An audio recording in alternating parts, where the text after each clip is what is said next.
Det er fredag den 26. februar 2010. Vi har lige sagt hej til Jesper, farvel til Jesper. Han har kørt med bilen, han har lovet at passe huset. Vi skal på ferie nu til Kenya.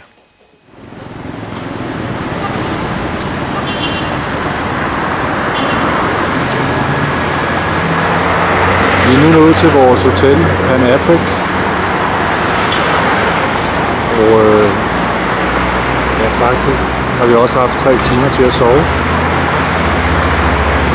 Det er ikke noget luksushotel, det er ganske almindeligt standardhotel det her. Men vi skal også kun være her en nat. Vores tur, det var, og vi forlod Kastrup og til vi nåede hjem, eller nåede her til Nairobi, der tog det 12 timer. Så det var ikke så galt alt i alt. Det er så vores hotel set fra en anden vinkel.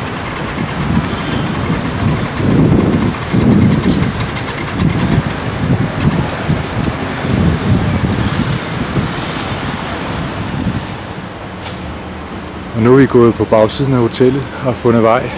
Der var en flink dame, der viste os vejen til swimmingpool. Den er her.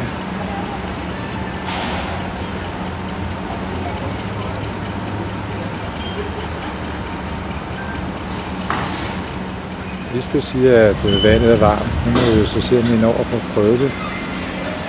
Nu her, når klokken den er 2, så skal vi ud til Karen Blixen. Hele vejen rundt om hotellet, der har man set her.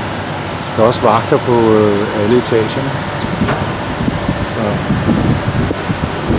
man er åbenbart derude for, at der er nogen, der har ville røve. Vi har nu bestilt en sandwich og en øl, som vi lige kan få, inden vi skal ud og kigge på Karen Blixens camp.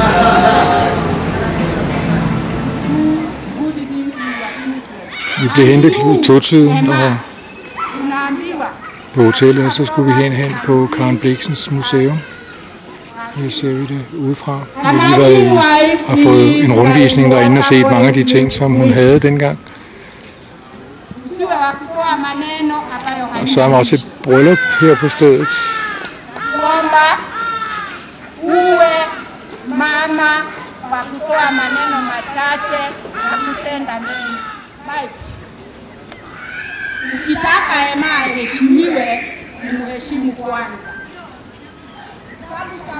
Jeg ved ikke, om det er nogle af hjælpemidlerne fra dengang. Den gamle ser de i hvert fald ud.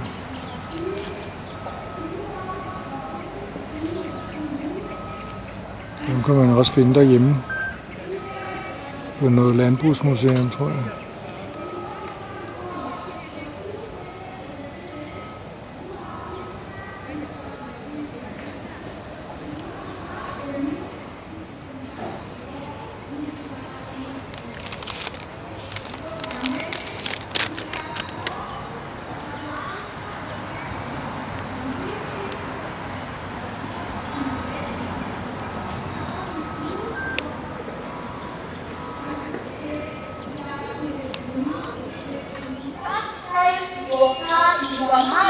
Det er kaffemaskinen. Oh, I was too late. So now here we have the coffee machine.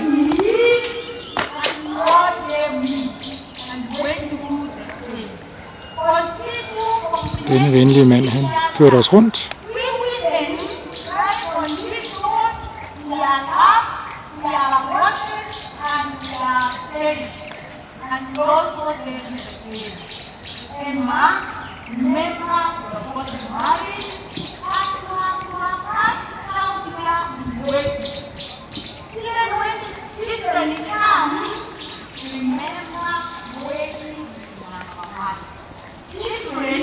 Kaffebønner. Den røde, det er skallen udenom, og det andet, det er selve kaffebønnen. Her har vi så et kaffetræ.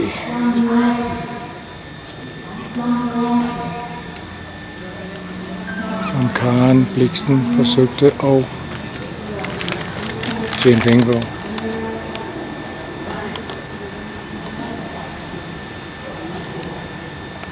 Når de er røde, så er de modne.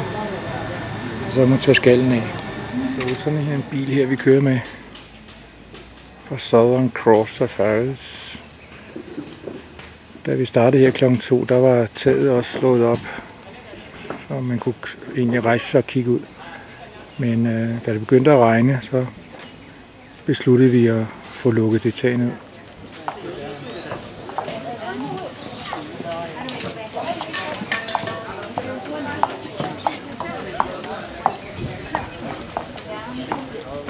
You can put some food more on your lower arm and then lower it down. I can take the photo for you. You have a camera? Yes, I have camera. 4 days and I have Okay, now some food is here. Det er styr faktisk. to come down. Have some more?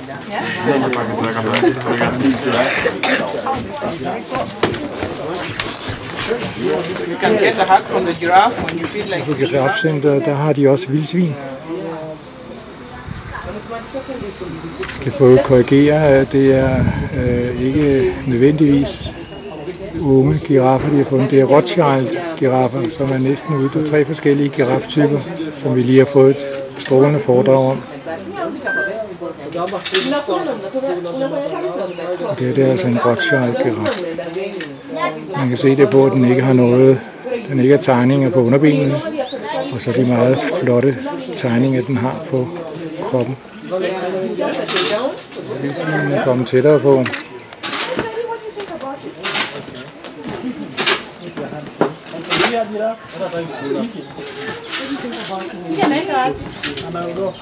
Goddag, du.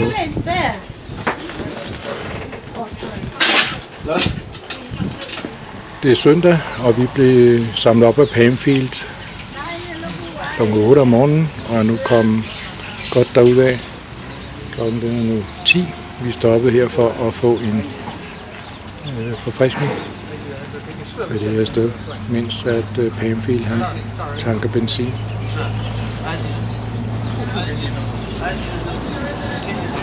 Vejen har været okay indtil nu. Måske fordi at det er vejen mellem Nairobi og Mombasa, og der kører mange lastbiler, så der skal være vejen der. OK.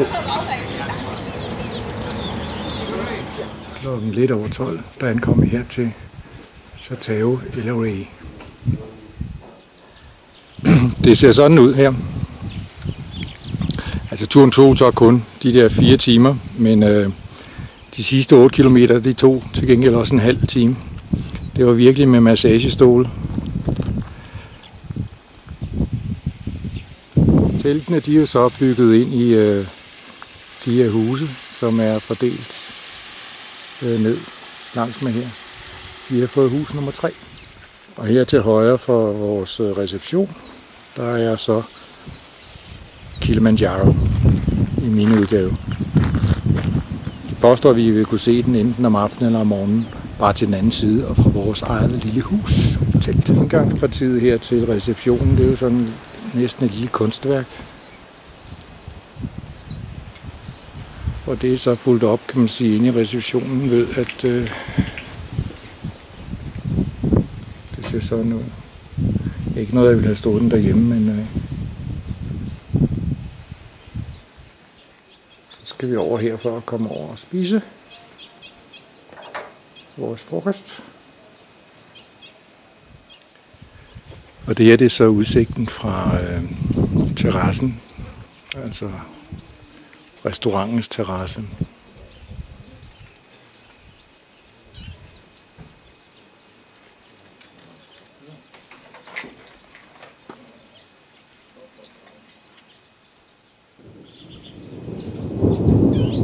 Det er torden, man kan høre i baggrunden. Det her, det er så terrassen. Restauranten derinde, hvor at Lisbeth sidder og venter på maden, hvis jeg kan finde hende. Ja, der hun sidder.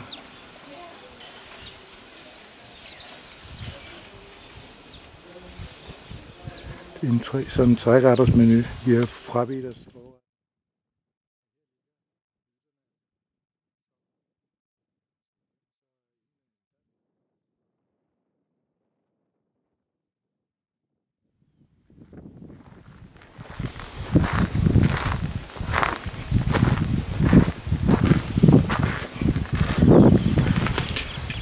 Jeg står med lidt af billedet vores ene madrasse væk, kan jeg se. Og så har vi så teltet her. Og indvendigt ser det sådan her ud. Seng her. En lille skrivepult her.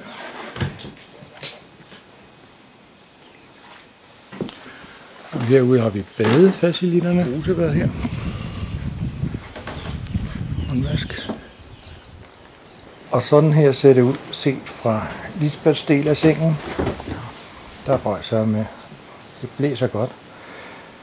Og så er det så meningen i morgen, vi kan ligge her og så se Kilimanjaro lige derude.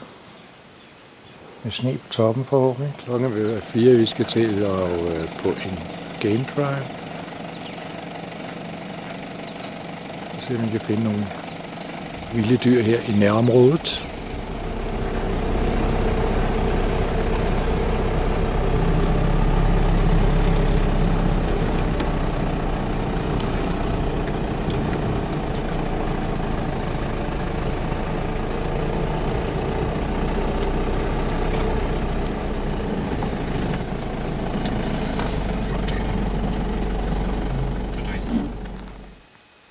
Og uden myrer, så det er nu vores første dyr, vi ser på den her tur, skildpadder. Det er jo meget apropos, det er jo for afdelingen skildpadder, da vi tog på film. Det er næsten ligesom den poserer for os. Se hvor fint den går. Og så løber vi.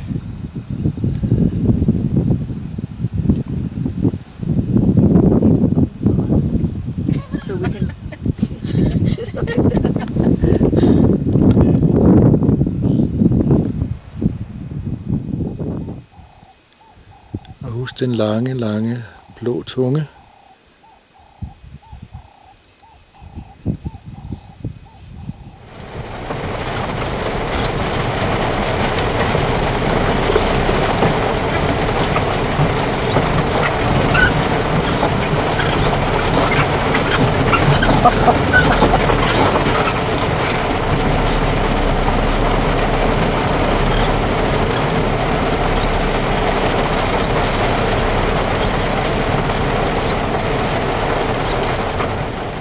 Det er så blevet den 1.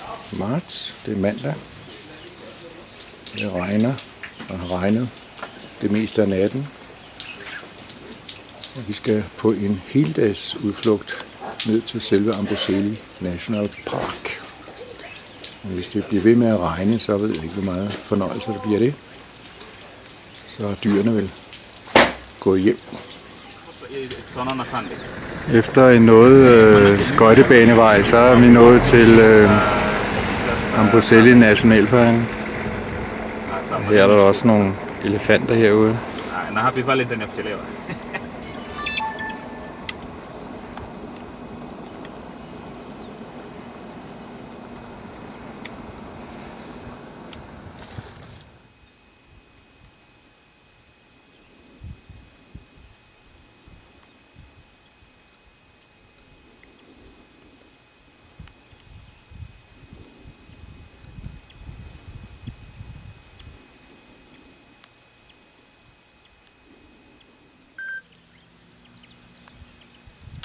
Flot horn, den har den der.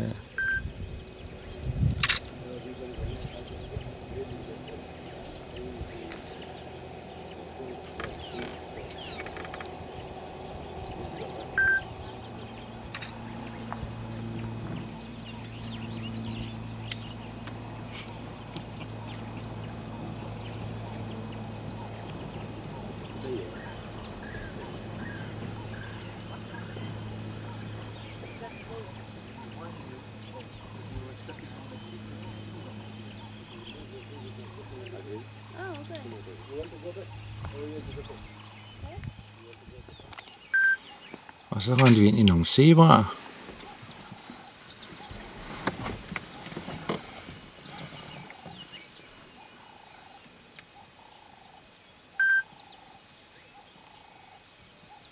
Her har vi så resterne af en død elefant.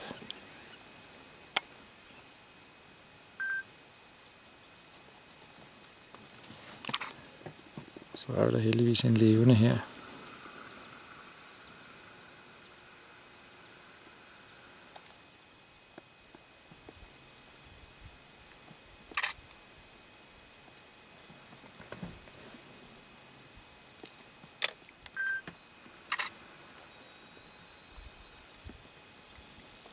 Ja, I er flotte.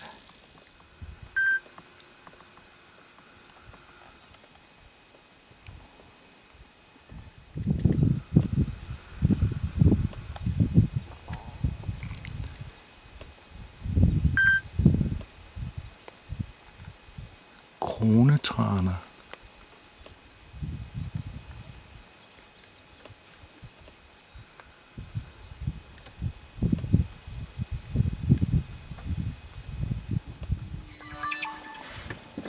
Her har vi en hel familie af strudse.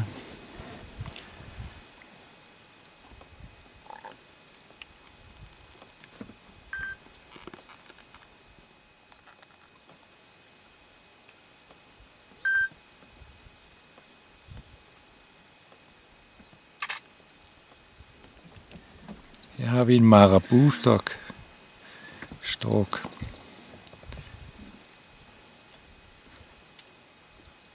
En til marabou-stork. Der er flere. Og her er en hel flok af elefanter.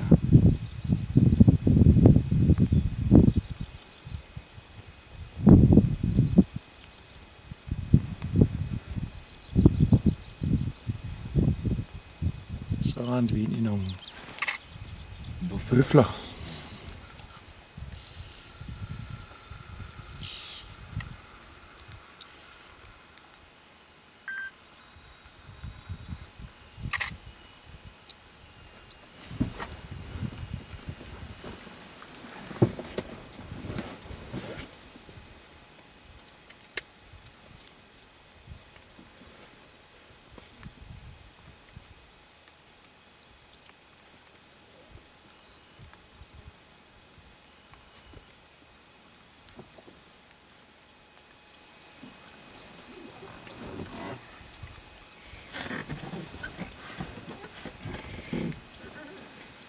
And they have very long teeth. Yes. So I absolutely, yeah, good. I think Good. with Yeah. the mouth open. Yeah.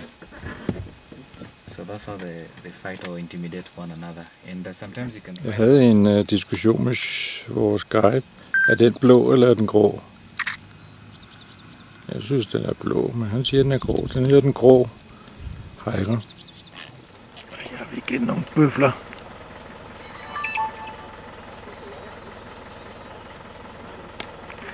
Det skal smage ligesom kokød. when you go for the early morning cabin drive, because mostly they hunt in the evening. So when you go there in the morning you find that's where we have the olive groves. Mens vi holdt en tissepause her på Old Tukaj, så rendte vi ind i nogle æbber.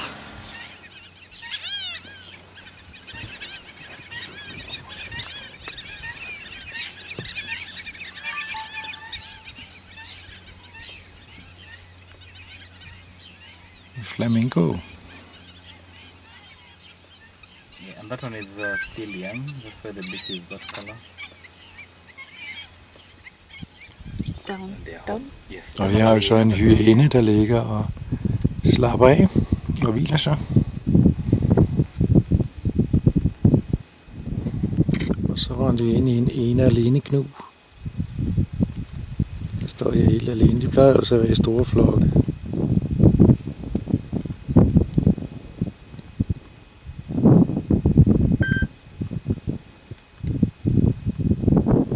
Og her har vi endnu en flodhest.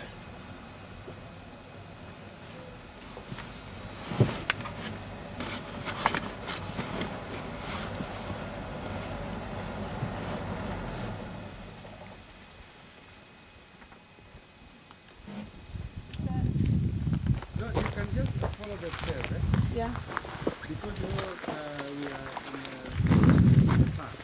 Skal vi op og have frokost?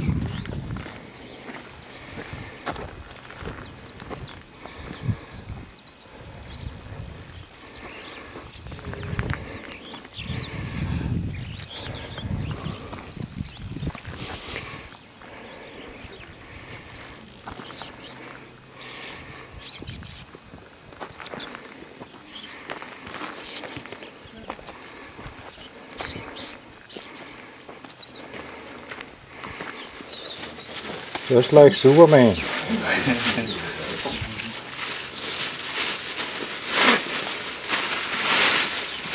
Her har vi så vores frokost.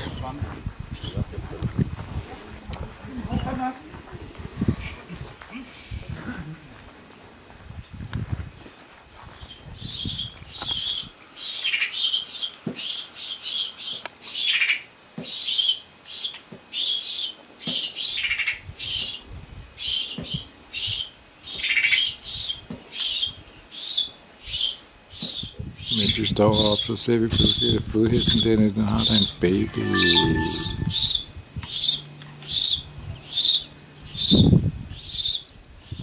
Jeg har jo en hyæne her. Den er ganske tæt ved bilen denne gang.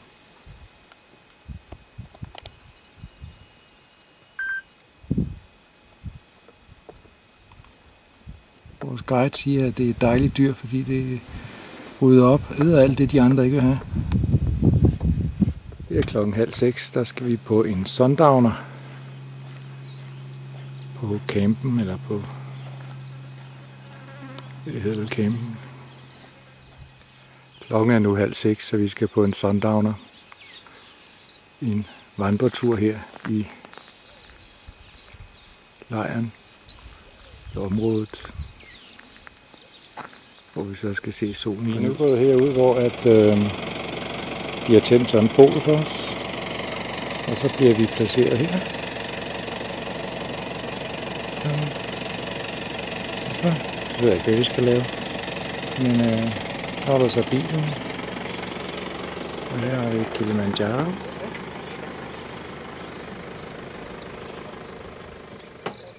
Nu er solen ved at være gået ned.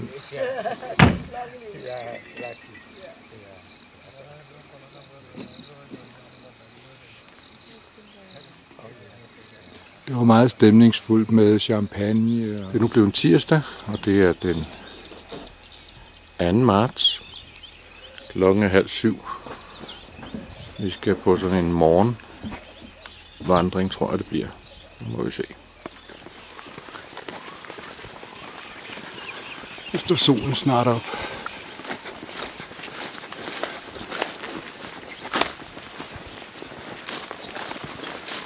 Vi får her et foredrag af Freddy, der fortæller os om naturen. Han er naturvejleder. Så kom solen op over skyerne.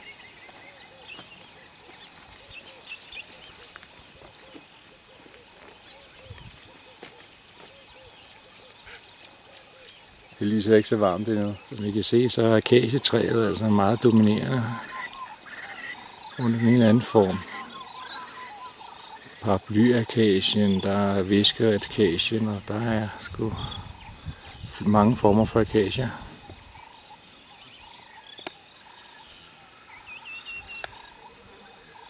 Nu kan vi se toppen af Kilimanjaro. Der er nok nogle skyer under.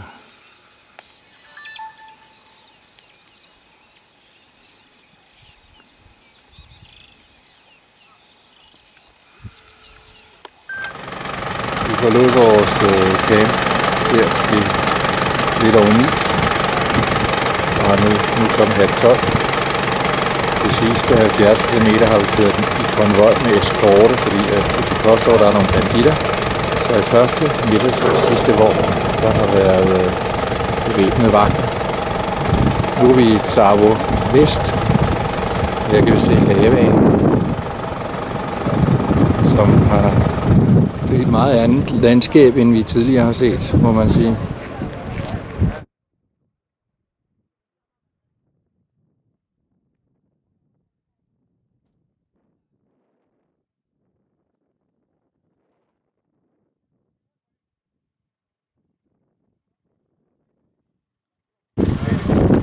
Så er der så alle de biler, der har været med i eskorten i øjeblikket.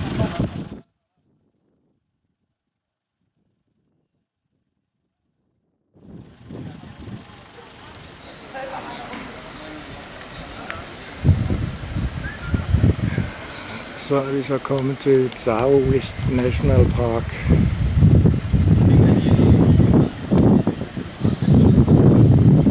Hvor vi lige skal betale noget indgangsløje eller sådan noget. Cirka 1:15, der nåede vi her til Severin Safari Camp. Det er et noget større sted, end vi kommer fra, hvor man kan sige, at det andet var familie. En slags familiehotel, så det her sådan mere international standard. Hytterne her, de ligger fordelt sådan i rundkreds. Og vi har fået 12 af.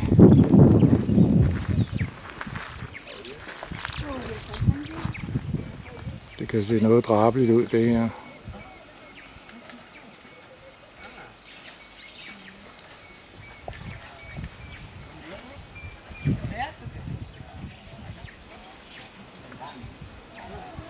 Nu er klokken 4, vi skal på en game drive.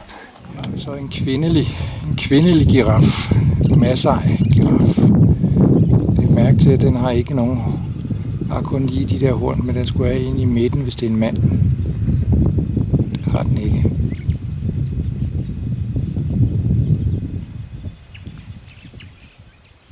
Det er en dik-dik. Den er ikke ret stor i virkeligheden.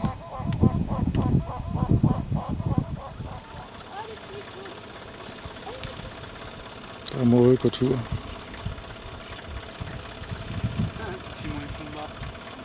Kom og rip. Op. Og rup.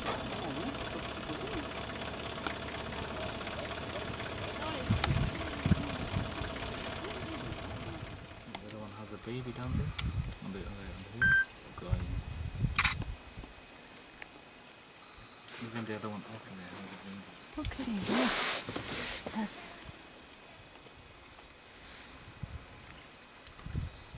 And when the baby is young, they're normally a bit reddish. Vi skal ind og se noget vand, der løber og sådan noget. Men det ser ud til, at det kan være farligt. Det her sted, det hedder Mzima Springs, og det er nogle underjordiske kilder. Alt i alt kommer der cirka 1 million liter i timen ud fra undergrunden her.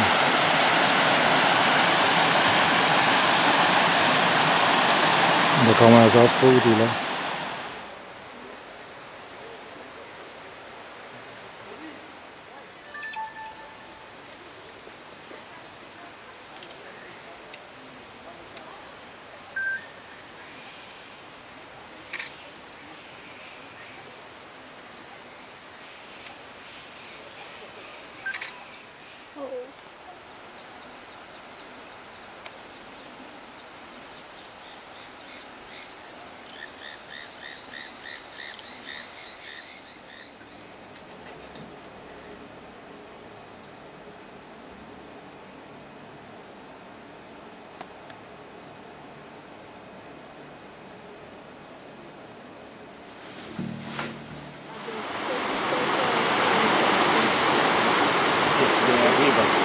So we have different types of river.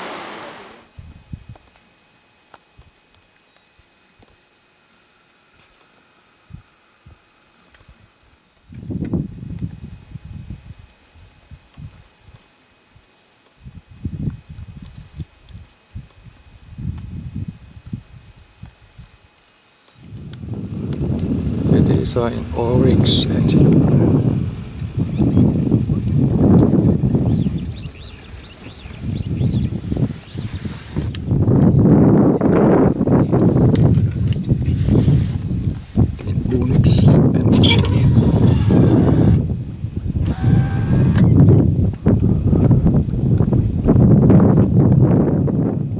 The Germans were right. They were very right.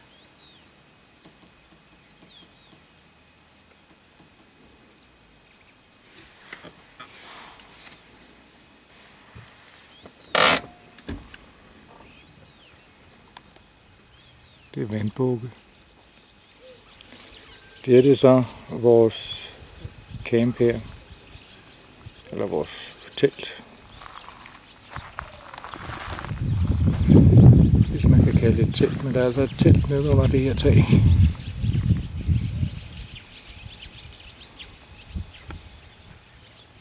Og her er det så, at vi kan sidde og nyde naturen, når engang vi får tid til det. Og hytterne er spredt. Og efter klokken 7 om aftenen, der skal vi ringe efter en vagt, hvis vi er over til hovedbygningen og have noget med.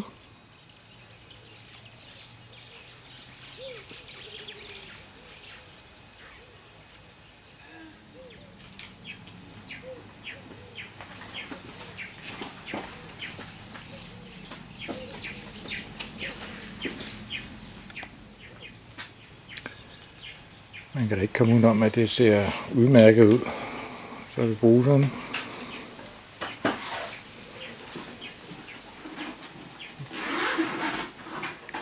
Så har vi en babygiraf. Den skulle efter sigende ikke være mere end et par måneder. Nej, et par uger. 1 or 2 weeks.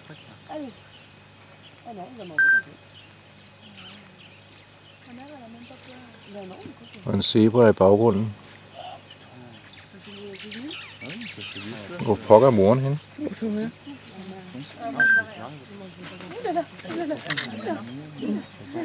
I totally missed it.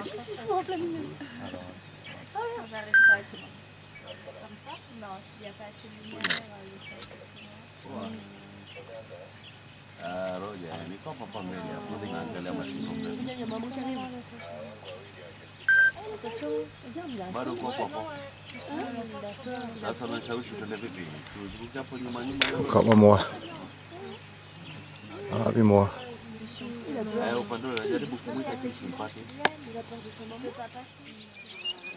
Og her på vores morgentur ser vi så en flok strudse her.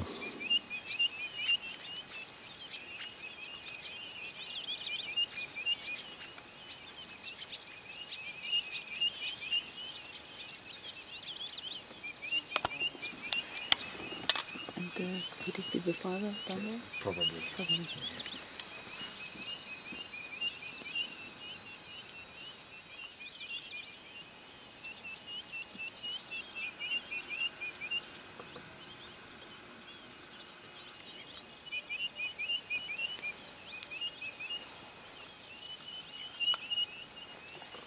Her har vi en vild hund.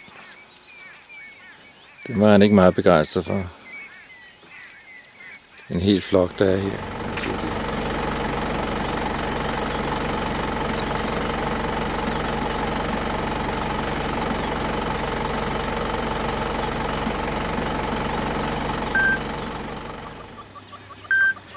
Nu har vi hele flokken, ser det ud til.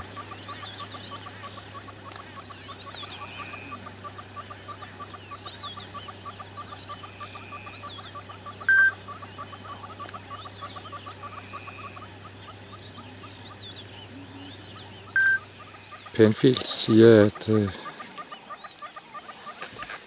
they're not very many. De er meget effektive jæger. Fordi de jæger alle sammen i flok. Han siger, de er faktisk farligere end løver.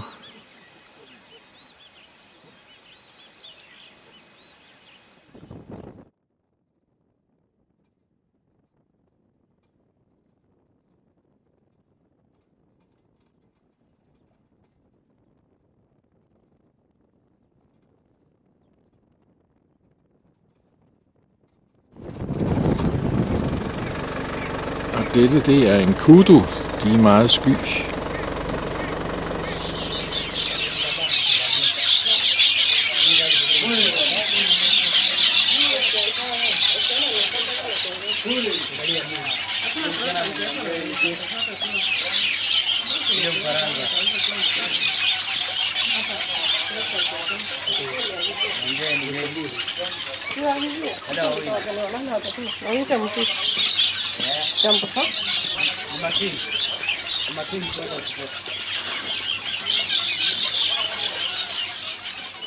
Her er så udsigten fra vores restaurant.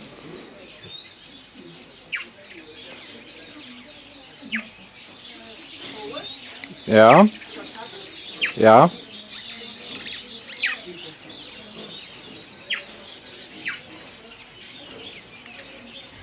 Og dernede er der så et vandhul, hvor man engang imellem kan se dyrene komme.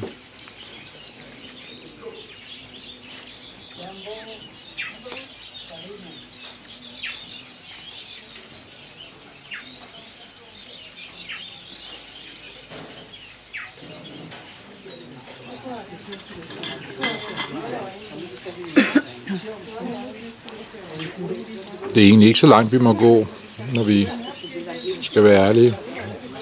Vi sidder her og spiser morgenmad.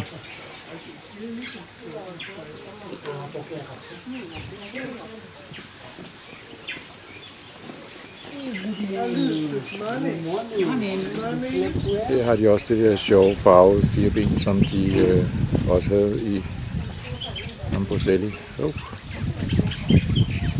Pludselig deroppe. Kravler godt. Han må kaffe, bitte. Kaffe, madame. Okay. Han må kaffe.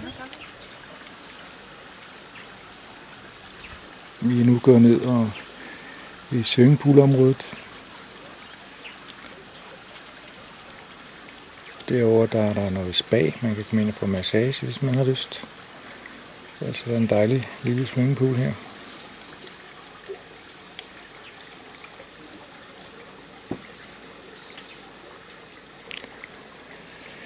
Og her så vi kan sidde i skygge og ikke få for meget sol. For at vise, at vi jo er i et vildt område, så kan vi se her.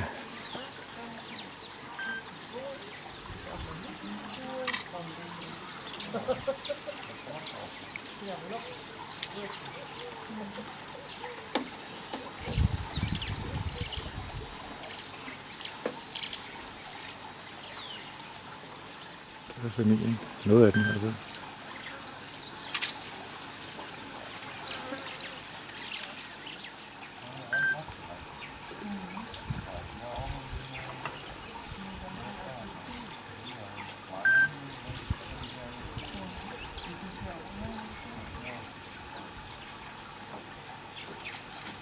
Godt, den er på forkert bane, den her abe. Den propper i sig af det her brød.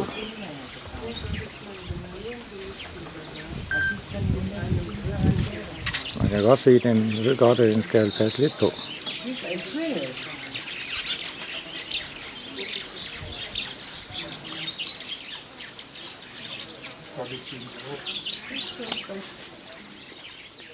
Vi har givet brød til nogle af de her fugle og dyr, der er herude. Og den her lille fætter laver depoter rundt omkring.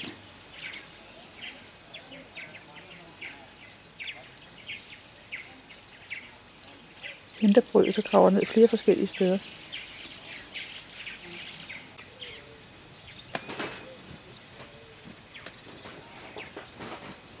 Så stiller den sig på det.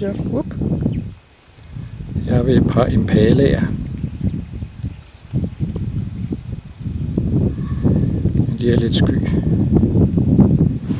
Vejen er oversvømmet. Nu må vi se, hvad han vil gøre ved det.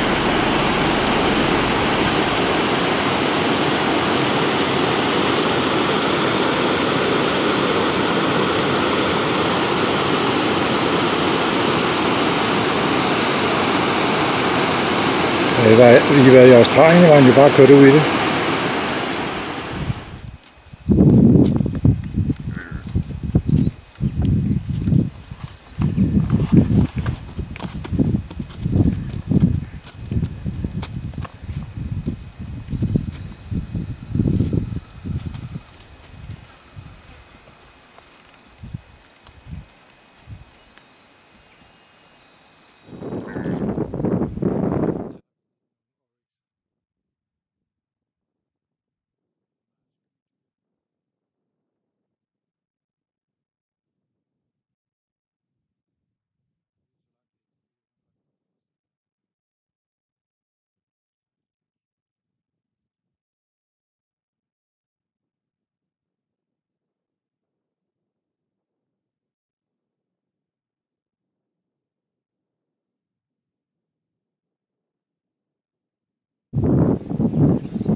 Det er den 4. marts, klokken den er 7.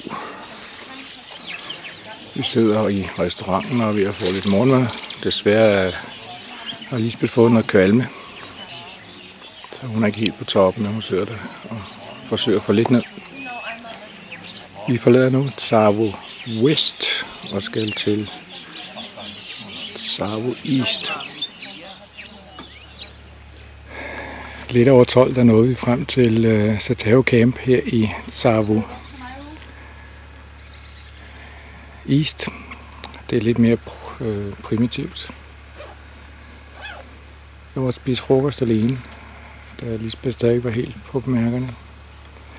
Jeg har fået telt nummer 16. Så, men nu om lidt skal vi på game drive til klokken 4. Lisbeth, hun siger, hun er nogenlunde tilfreds nu. Som nævnt er det lidt mere spejderagtigt det her. Derude der er så badeværelset. Det er noget for sådan så bitter. Men til gengæld har vi altså så en udsigt over hele sletten her. Så man har mulighed for at komme i et med naturen. Der er heller ikke rindende varmt vand. Det er varmt vand, som man får ved at få opvarmet det i solen. Her er et udkigstårn, hvor man så kan gå op og holde øje med det. Vores frokost den bliver indtaget her. Som I kan se, så når ikke vi er der, så er der i hvert fald en abe. Ja, hvor er den?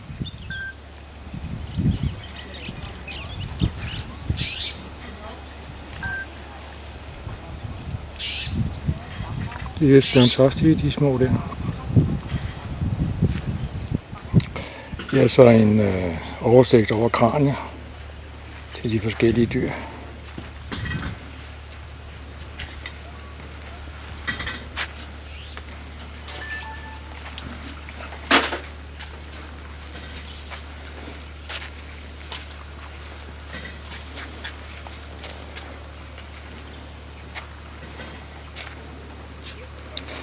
Vi har fået at vide, hvordan man kan kende mænd og kvinder, eller nej, han og hunder på de her kranier, men jeg kan ikke huske det. Til at alle, der bor her på lodgen, de skal på game drive her når klokken 4.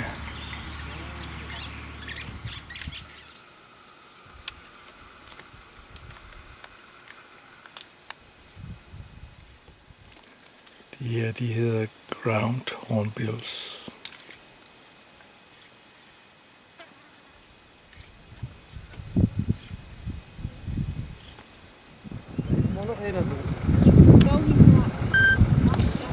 Her har vi en gepard. 6 milliarder.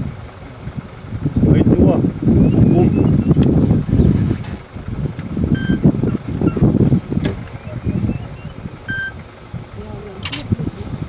Det her med ro, den holder sig med.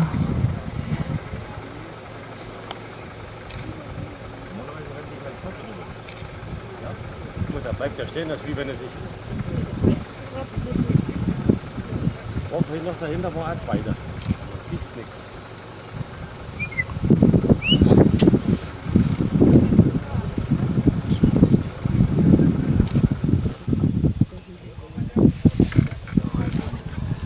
I starten forstod jeg ikke rigtig, hvorfor vi alle sammen stopper op her ved den her sø. Jeg kan selvfølgelig se, at der er mange fugle. Men det viser sig pludselig, at der er altså en flodhest hernede.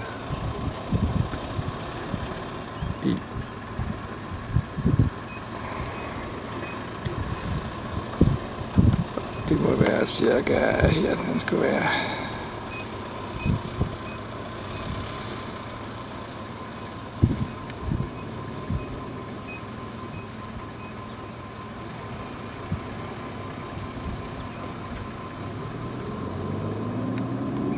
Der var den.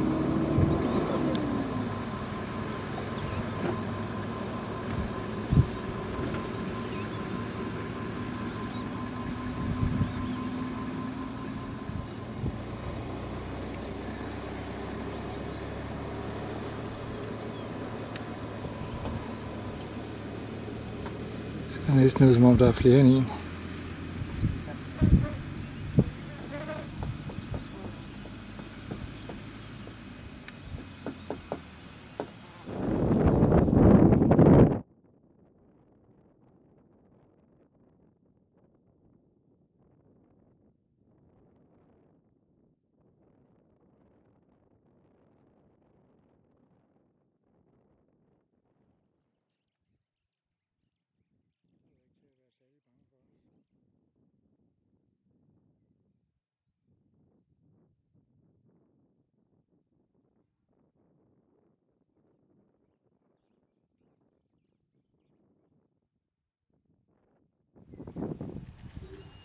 Det er nu blevet fredag den 5. Vi er på morgen game drying. Her er et par zebraer. Og herover har vi nogle oryxer.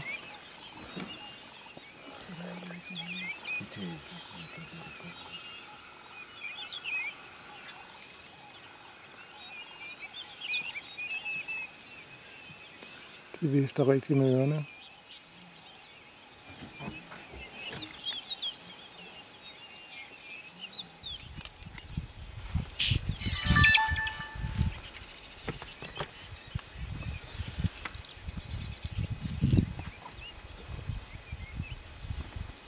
Jeg skulle være i familie med gnuerne.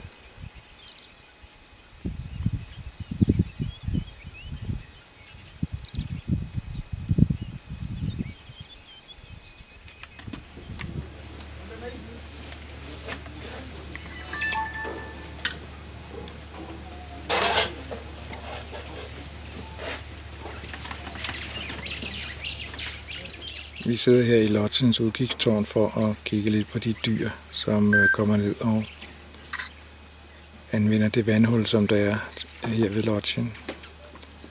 Nu har vi i hvert fald set nogle zebraer. Men det ser ikke ud til, at de er nede og drikke. De kan bare være hen og kigge, og så smutter de igen.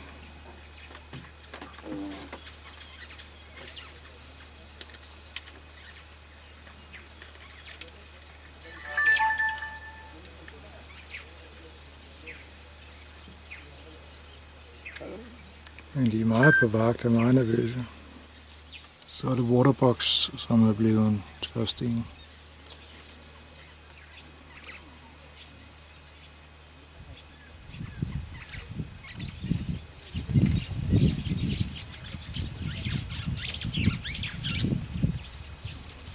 Det ser ret tørt ud.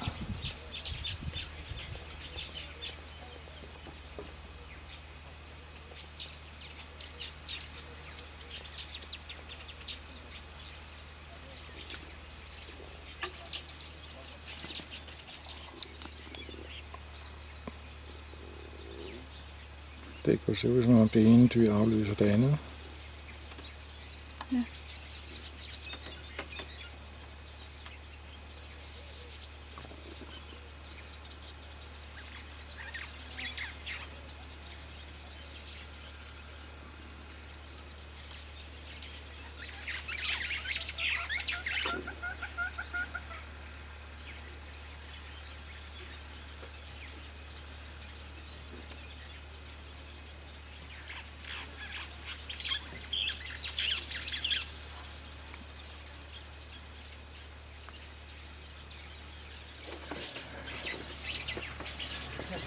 Om lidt skal vi så dernede og spise frokost under de der skyggefulde træer.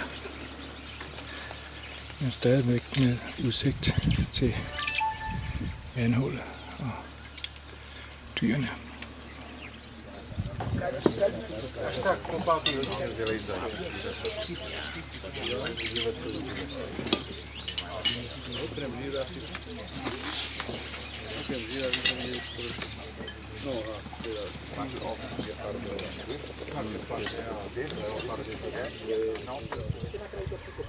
Vi har fået en lille lur nu og sidder nu her ved et udkigspunkt igen. Denne gang er der en elefant, der er gået i fælden.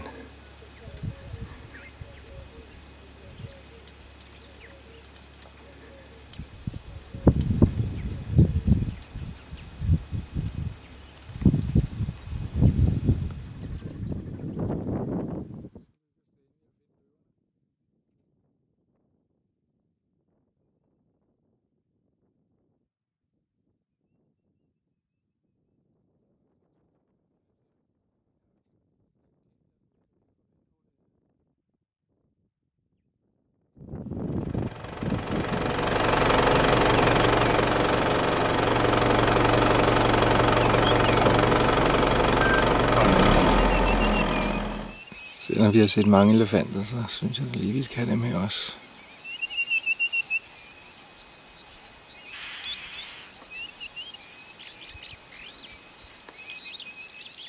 Og så dem her, som ser ud til at have en rigtig lille baby.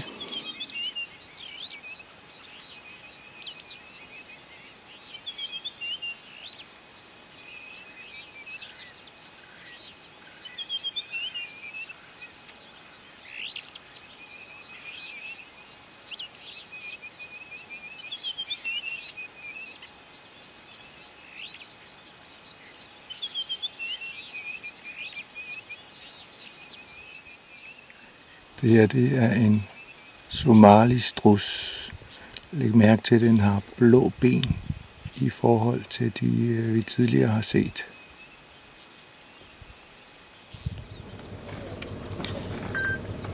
Vi er nu ved Aruba Dam igen.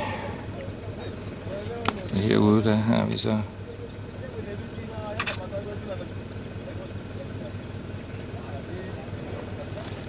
flodhestene. Og her har vi også marabou-storken. Det er en ådselsæder. Ved et-tiden, da ankom vi her til det her resort. Dejligt hotel. Og vi har også fået nogle lækre værelser.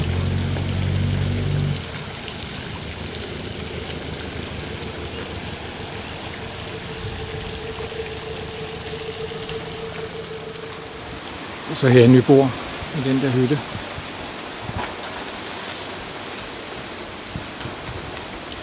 Når vi træder ind her, så er der straks en helt anden temperatur. Må vi indrømme.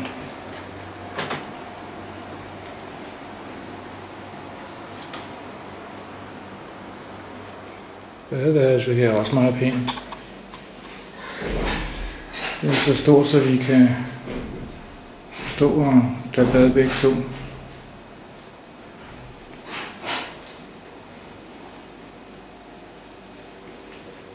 Ligesom vi heller ikke behøver at slås om for håndvasken. Og selv badekarret her. Kan vi være to i. Og så kan de her persienner slås fra, så den der er i bad stadigvæk kan slutte med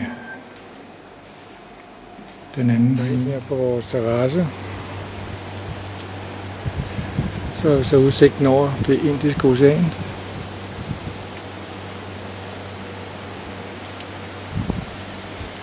Der er lavvand i øjeblikket. Når vi sidder og nyder det, så kan vi sætte os her i det skyggefulde træ. Eller under det skyggefulde træ. Det virker umiddelbart meget godt. Det er blevet søndag den 7. marts. Hele formiddagen har vi ligget op med swimmingpoolen. Skibsvis ud af vandet og siddet og læst. Nu er vi gået ned ved vores hytte og sidder i de stole, der hører til hytten og kigger ud over havet.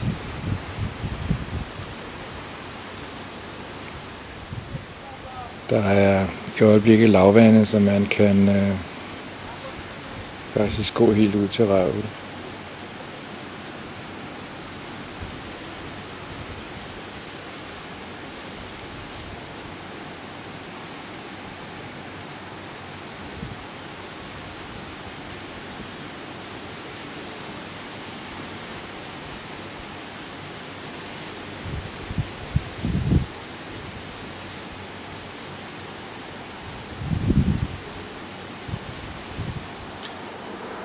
Det er nu mandag den 8. marts, og sådan er udsigten fra vores hytte klokken 7 om morgenen.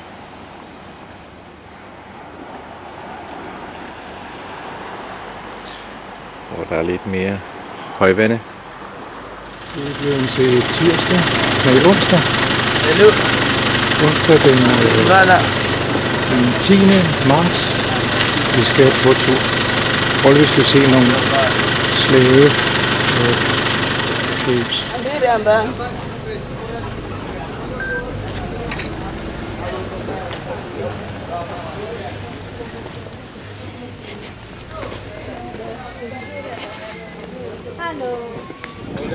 But they take him to the other island, belong to Tanzania, 6 hours. Slavehulerne var ikke så interessante, men nu er vi kommet ned til båden. Vi skal sejle på vores båd.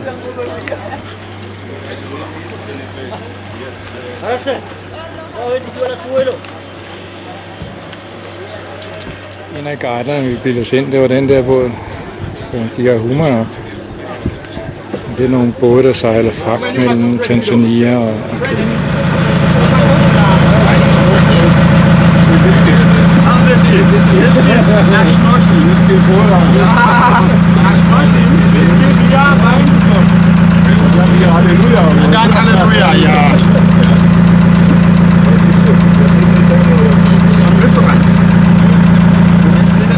Så ser folk delfiner, og så er man jo helt vild.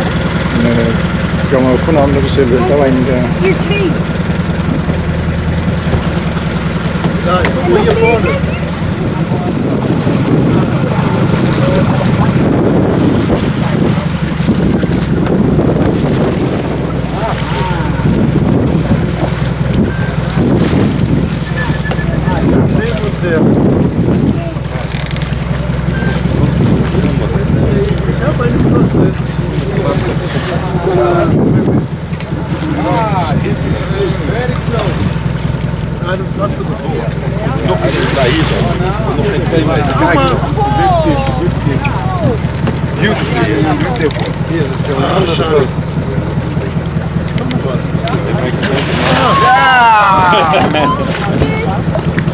Yeah, how did you play?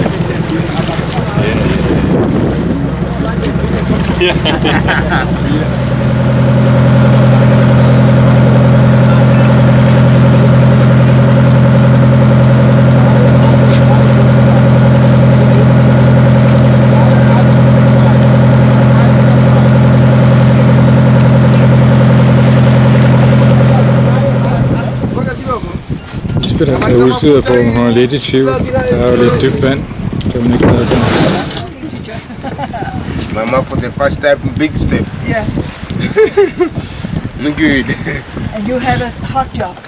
Pulling me all together. Good order. Lisbeth var ude at svømme herude, hvor hun snorklede. Det var en benfri vej. Let's go. Yes. Yes. Yes. Yes. Jeg forsøger at rejse sejlet nu. Hun kom derop. Før lå det nede på dækket. Skal jeg slukke motoren. Der er nok ikke mere benzin. Extra beer.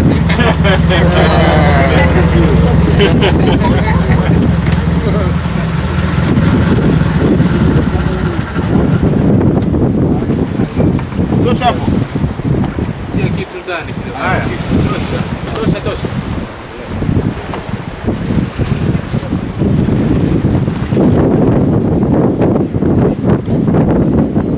Det bliver dejligt stille for lidt. Nu når det er sejlet, der bærer os frem.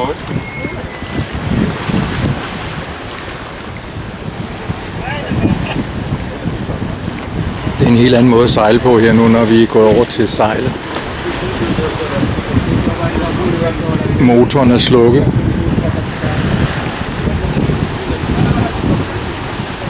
Meget behageligt. Vi er så også smidt af på en ø, hvor vi skal have frokost. Vi starter med krabber som en appetizer.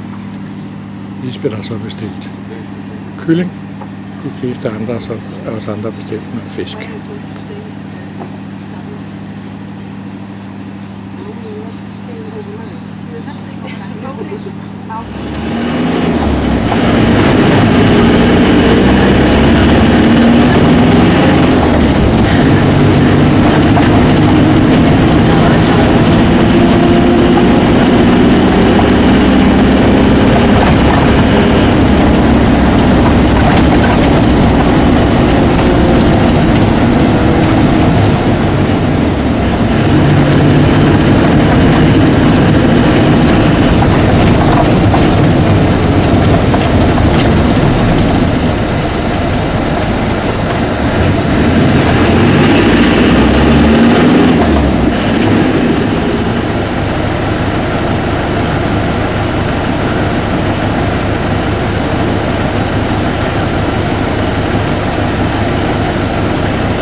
Det er torsdag den 11. marts. Vi er på sightseeing-tur til Mombasa Peak. Og det er nogle store elefantstødtænder, som de fik som gave i anledning af Queen Elizabeth i 60'erne, tror jeg, var nede og besøgte dem. Guiden har pointeret, at det er ikke rigtig elfenben, fordi at, det ville jo kræve en temmelig stor elefant. Vi ser nu et hindutempel her. Vores guide han berømmede meget Hindu-samfundet for at hjælpe fattige mennesker. Både generelt, men specielt her for et par år siden, da der var de her optøjer i forbindelse med præsidentvalget. Efter præsidentvalget her. Så han var meget begejstret for hinduer, tror jeg. Det er ligesom eksempler på, at man skal være med at spise kød eller drikke alkohol, for så sker der det her. Vi er nu på sådan et fødemarked. Det vil sige, her det er kun frugt og krydderier.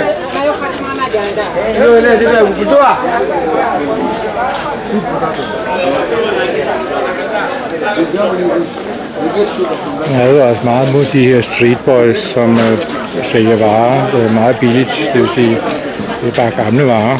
Sidste salgsfrist er overskredet og sådan.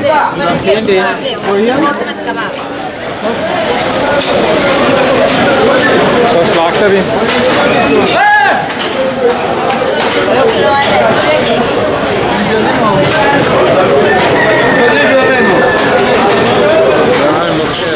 Vores våben her.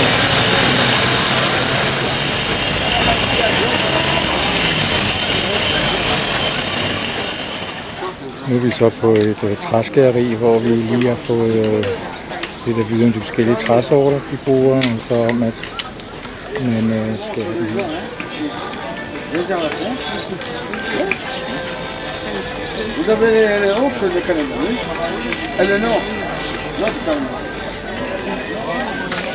Der er 5.000 ansat her på fabrikken, som altså laver det her håndværk.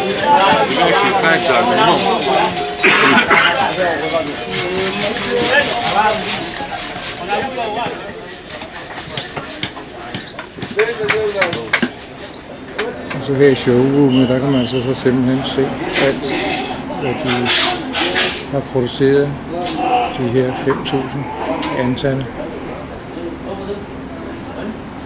Vores guide påstår, at de selv får 80% af indtægten og forretningen eller fabrikken, så beholder de sidste 20%.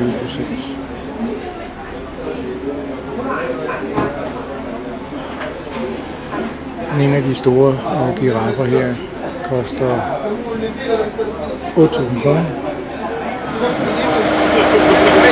Og så er vi færdige med vores indkøb. Os der ikke skulle købe noget. Der er alligevel ind med, at vi har købt noget.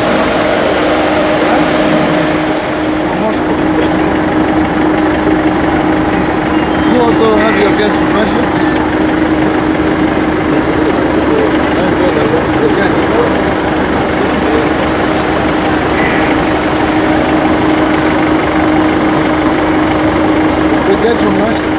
Vi er stoppet her ved den gamle by.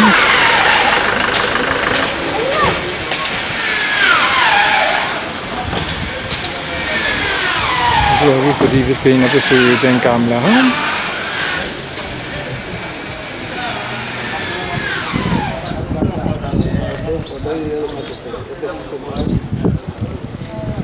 Han ser da gammel ud i hvert fald.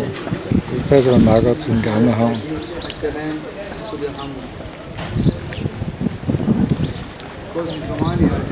Det er ikke som om guiden står og taler med sig selv.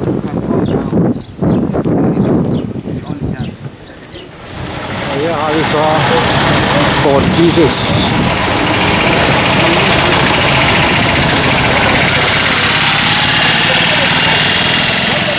Fortet er bygget af portugiserne i 1593. Og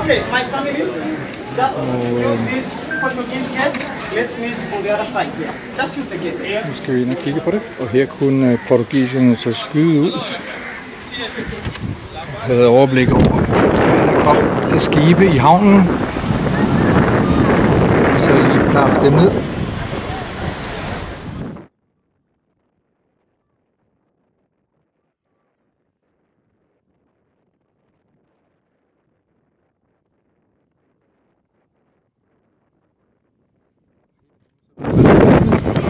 Vi er nu på en tur, de kalder Mombasa by Night.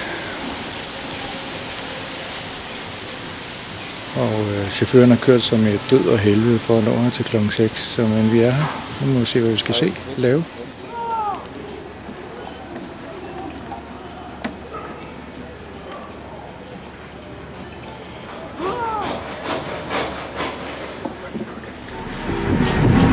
Vi venter bare på det sidste, tror jeg, så er vi klar til at tage afsted.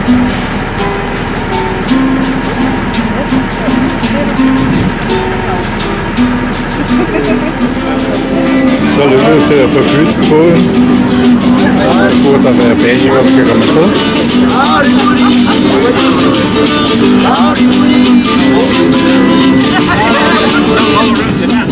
The old port. We are going to disembark at the old port. Then we'll walk on foot through the altar for Jesus for the sound and light show and also dinner in the fort. After dinner, må vi se, om vi får noget ud af solnedgangen.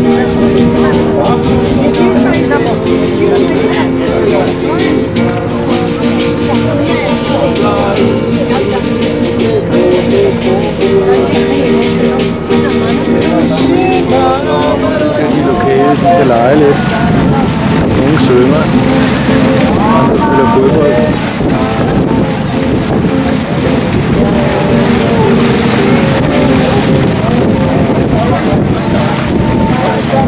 Jeg ved ikke, om de fisker.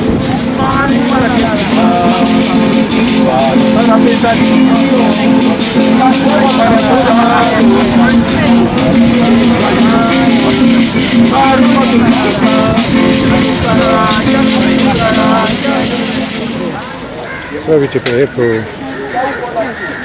Fort Jesus. Denne gang der er det sådan nogle, der modtager os. so you can take pictures before you go in place. You can as well stand beside him and make a very good picture. Yes, photo marking for the rain go.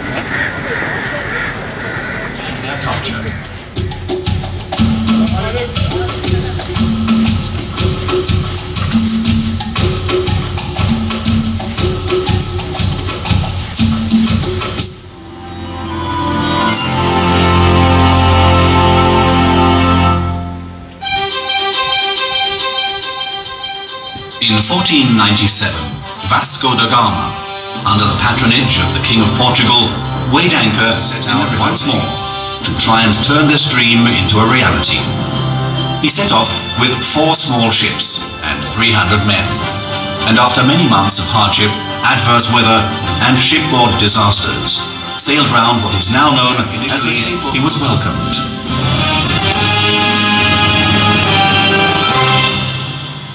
A Portuguese chronicler of the time described the town as follows.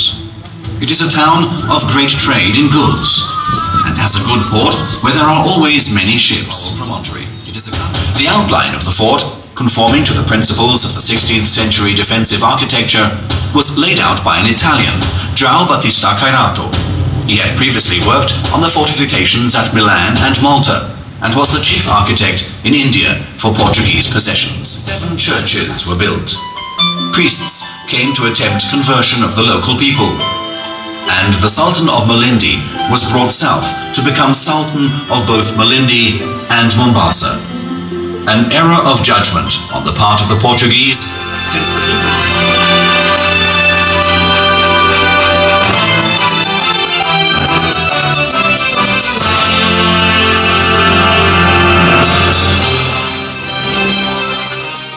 Det er blevet en fredag den 12. Vi er på en udflugt, der hedder Paradise Lost.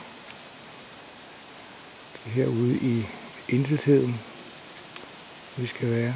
Vi skal også ud og sejle og sådan noget. Vi blev lidt forsinket, fordi at dels var chaufføren forsinket, der hentede os, og dels så havde han så glemt nogen, da vi så nåede halvvejs herned. Men nu har vi også fået hentet dem, som han havde glemt. Små krabber. Sagt man manchmal auf Deutsch Winkerkrabben. Die winken immer. David, ham der, vores guide.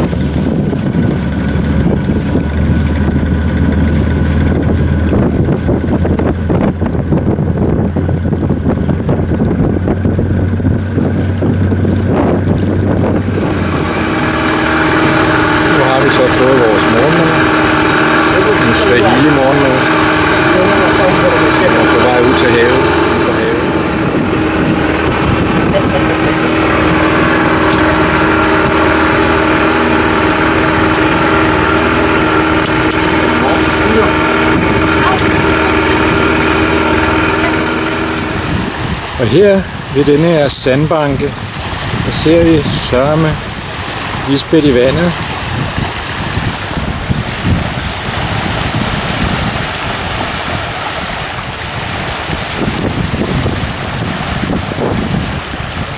Det er hende.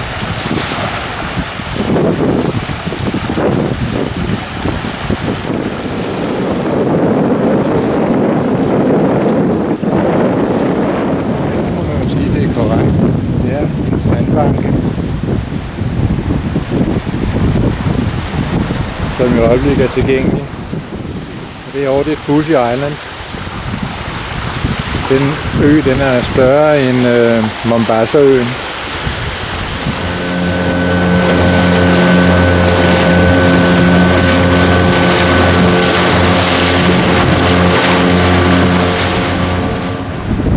So far left there are two other types of birds. The two white ones are called egrets.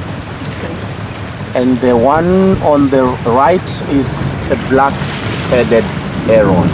Black-headed heron, yeah. So come up the grounds to get air. Okay. And this type of mangrove, as you can see, it has a straight stem and rounded leaves. See, the leaves are almost round, and the stem is straight. And all the things you see, like spikes on the ground, are roots for this type of mangroves. Very good, especially here, because fresh water comes in with freshwater fish, cold water comes in with saltwater fish, so it's a lot of fish. Und hier sieht das Wasser schon anders aus. Ja, gibt es schon Süßwasser vom Fluss.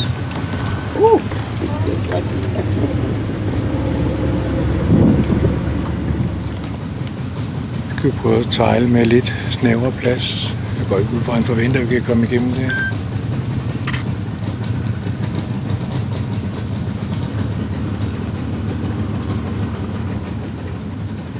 Sandpiper.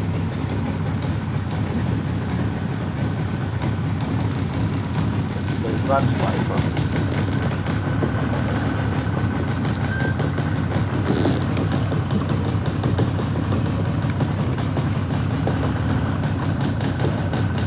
Kuna kitu twende.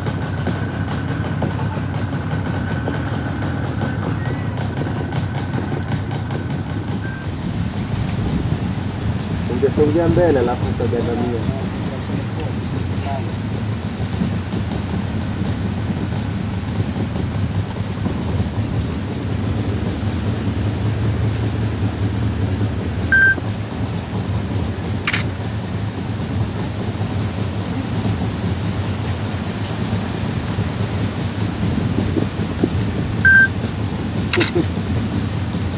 Look at the eyes up there. Nasongezea wangu.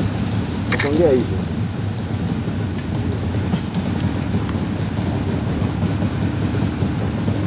Can we take him home? Efter vores sejltur vender vi tilbage her til Lost Paradise og får nu en frokost med noget fisk. folk vil kun få forretten. Det var udmærket.